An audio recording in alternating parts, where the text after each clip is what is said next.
For generations, the path to a career was like a building under construction. You started on the ground floor. You carried the tools. You learned the trade from the veterans. You did the foundational work. It wasn't glamorous, but it was essential.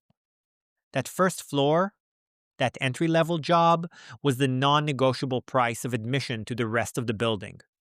It was the ladder you had to climb to get to the floors above, where the view was better and the work was more interesting.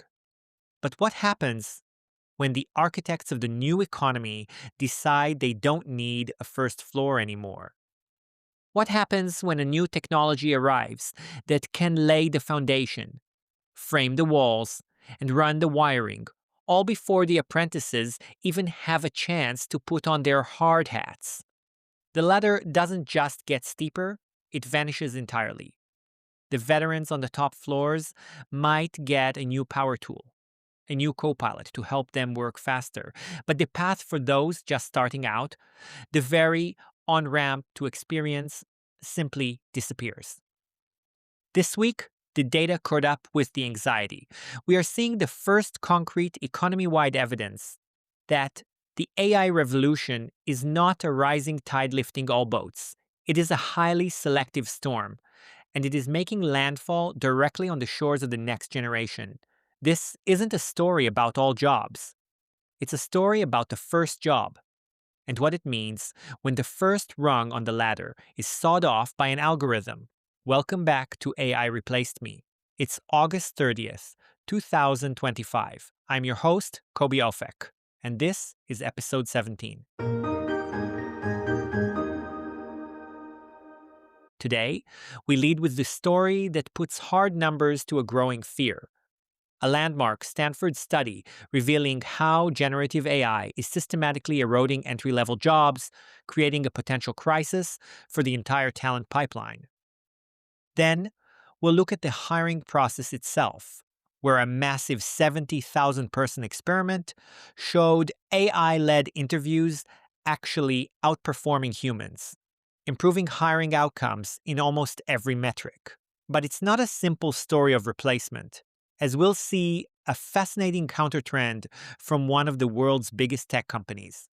And finally, we go inside the C-suite at Alphabet, where a major strategic pivot at its life sciences unit, Verily, shows how corporate reprioritization around AI is a powerful and often silent form of job displacement. First, the story that will define career conversations for the next year. For months, the big picture economic data has been confusing. We've seen massive AI investment, but headline unemployment numbers have remained low. The narrative has been that AI is augmenting more than it's replacing. But a new working paper from Stanford University using an incredibly rich dataset has found a signal in the noise. And the signal is a flashing red light for anyone under the age of 25. The paper, which leveraged ADP payroll data covering a staggering 25 million US workers, gives us the clearest picture yet of the post-2022 labor market.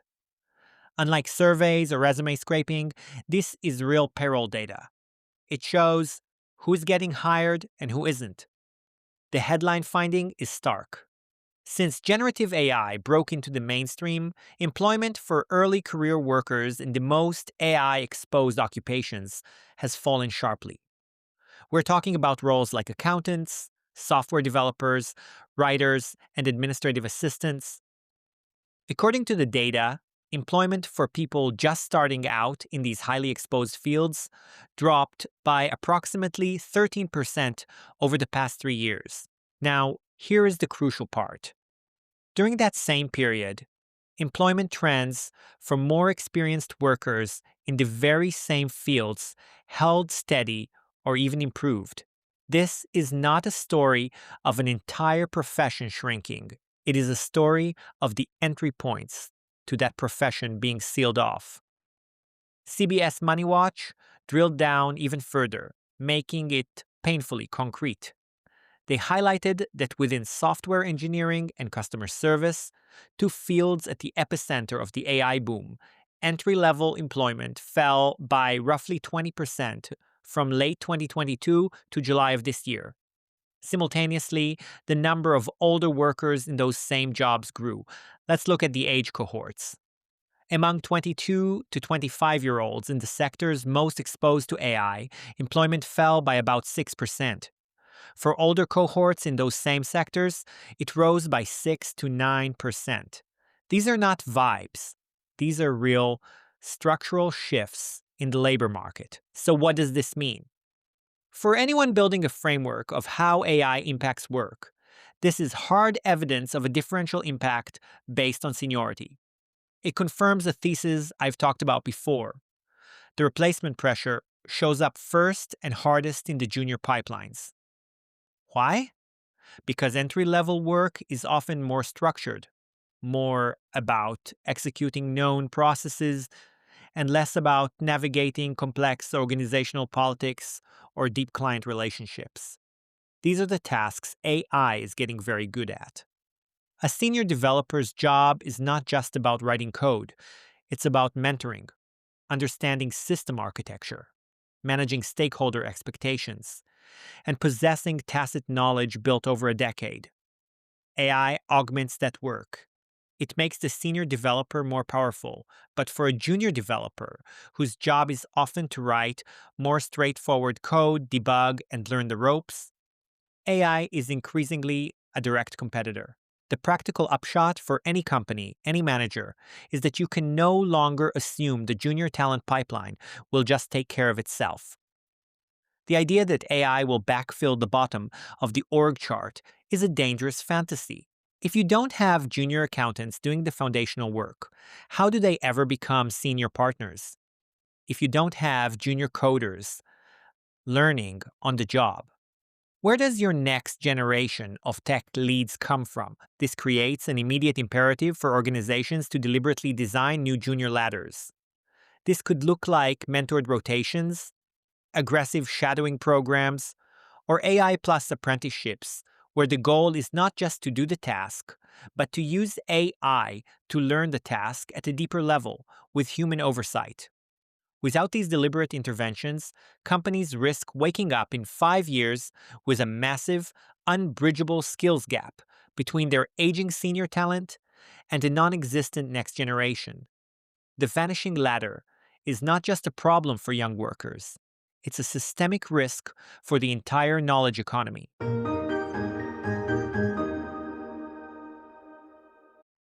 Our second story today takes us from who is getting hired to how they are getting hired. And it seems, I might be better at picking you for a job than a person is.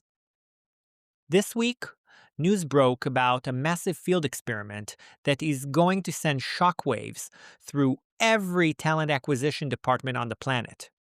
The study, which was randomized and involved nearly 70,000 applicants, pitted human interviewers against an AI voice interviewer for initial screening conversations.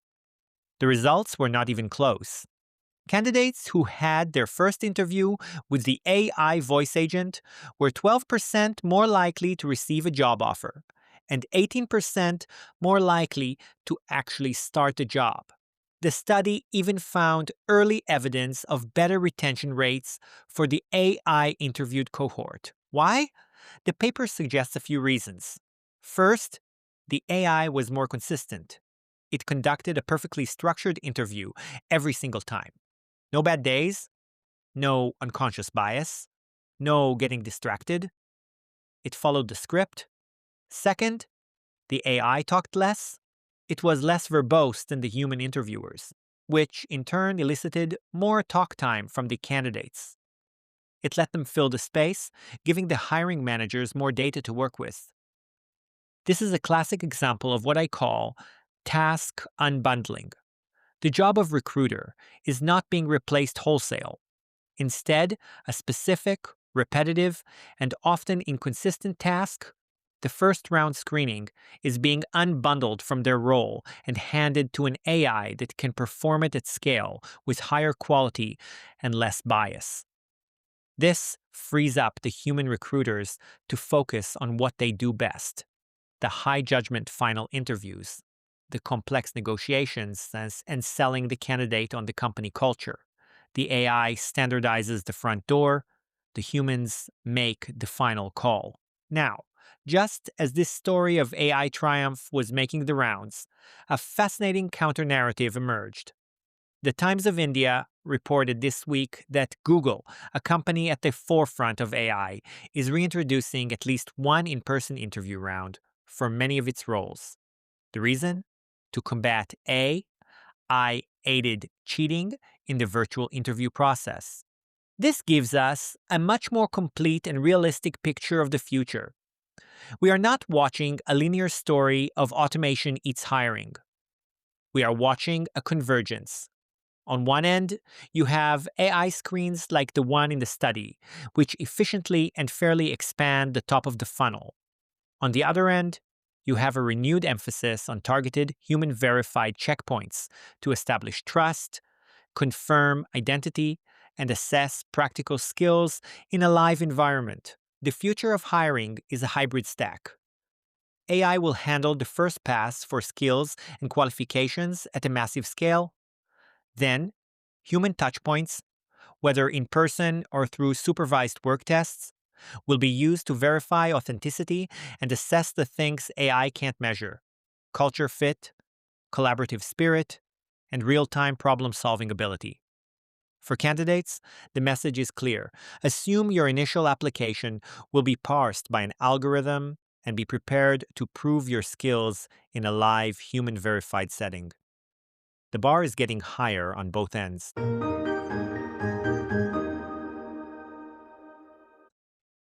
Our third story today is about a quieter but no less profound form of AI-driven job replacement. It's not about an algorithm taking over a task. It's about an entire corporate strategy shifting, causing whole departments and skill sets to be wound down in favor of an AI-centric future. I'm talking about Alphabet's life sciences unit, Verily. On Tuesday, Verily announced it was shuttering its entire medical devices program and cutting the associated roles. The stated reason was to refocus the company's resources on AI and data infrastructure for healthcare. TechCrunch, Business Insider, and the San Francisco Chronicle all covered the story, and the through line was consistent. This is a strategic pivot to concentrate resources on AI-centric health platforms, where the margins and product velocity look more promising. This is what I call replacement by redirection. Verily isn't saying, I can now do what our device engineers did. They are saying, we no longer believe building bespoke hardware is the winning strategy. The future is in the AI and data layers.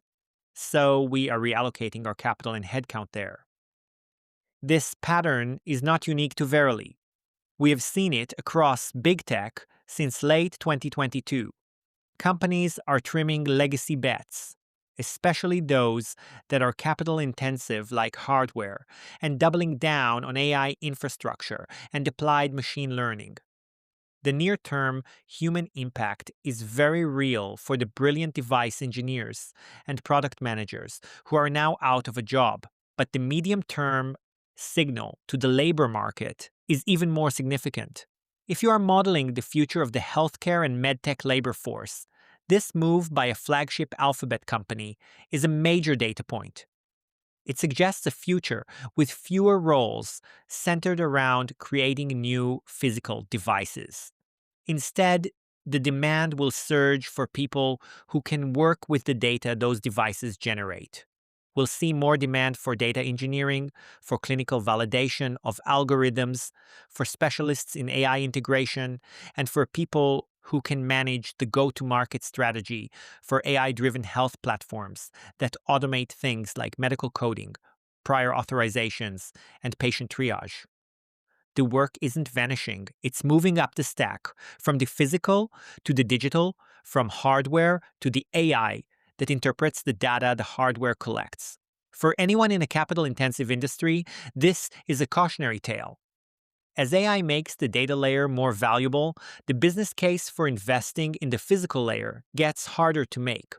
And when that happens, entire job functions can be redirected into obsolescence, not by a single algorithm, but by a single memo from the CEO. And now it's time for our Future Forward Flashes, where we look at the other signals from the week that are shaping the future of work. Oh my goodness! Time for Future Forward Flashes! First up, the rise of shadow AI. A new survey from WalkMe this week confirmed what many of us suspected. Employees are going rogue with AI. The report found that nearly 80% of employees use unapproved AI tools at work. Even more telling, almost half of them, 49%, admit to hiding their AI use to avoid judgment or getting in trouble. This is happening while separate research shows only 36% of US workers report having a formal AI policy at their company. This is not about replacement, it's about governance. Companies are getting a productivity boost from this shadow AI, but they're also flying blind on data security, compliance risk, and intellectual property. The practical takeaway is that the era of ignoring AI usage is over. Companies need to move fast from bans to creating clear, simple usage policies, not to stop employees, but to safely harness the productivity they are already seeking out on their own. Second, OpenAI just made the AI-powered call center a lot more real. On Thursday, OpenAI announced major updates to its real-time API, focused on lowering latency and making always-on agent experiences over voice much more robust. This is aimed squarely at live support, sales, and internal help desks. Every millisecond of reduced latency makes the model for an AI first-line human for escalations more viable. This accelerates task replacement. It means fewer minutes per ticket handled by humans and higher containment rates for AI. The staffing models will shift from large teams of generalist level 1 support agents to smaller, more skilled pods of humans who handle complex exceptions and high-value customer recovery. If you manage a call center, this week's announcement is your green light to expand production pilots. Finally, the AI debate has officially reached the highest levels of economic policy. U.S. Treasury Secretary Scott Bessent directly challenged the Federal Reserve this week, arguing the central bank is underestimating the transformative productivity gains from AI, much like it initially did with the internet in the 1990s. He anticipates these gains will materialize by early 2026 and suggested interest rates could come down. This is a huge deal. It's not a tech CEO hyping a product. It's the Treasury Secretary making AI a central factor in macroeconomic and monetary policy. It signals that the conversation has moved from the tech pages to the front pages. And the debate over AI's true economic impact will now shape everything from interest rates to national investment strategy.